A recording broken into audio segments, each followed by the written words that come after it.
আমার ছোটোবেলা থেকে খুব পছন্দের একটা পিঠে হলো লাউ পিঠে। ভাবছো লাউ দিয়ে আবার পিঠে? একদমই তাই। তো লাউটাকে প্রথমে সেদ্ধ করে নিয়েছি নুন হলুদ দিয়ে, তারপর গ্লাসের সাহায্যে ভালোভাবে লাউটাকে থেসে নিলাম। তারপর এক একে করে কালো জিরে, আদা বাটা আর ভাজা জিরে গুঁড়ো, তারপর কাশ্মীরি লঙ্কা গুঁড়ো, যেটা তোমরা চাইলে দিতে পারো, না চাইলে নাও দিতে পারো।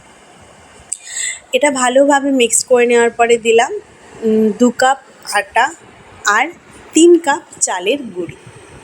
ভালোভাবে এইটাকে মাখিয়ে নিলাম লাউয়ের সাথে। তখন খুব সুন্দরভাবে একটা মাখানো হয়ে গেল। খুব কিন্তু পাতলা করবে না, আবার খুব মোটা মোটাও করবে না, মানে গাঢ় করবে না, মিশ্রণটা মিডিয়াম হবে।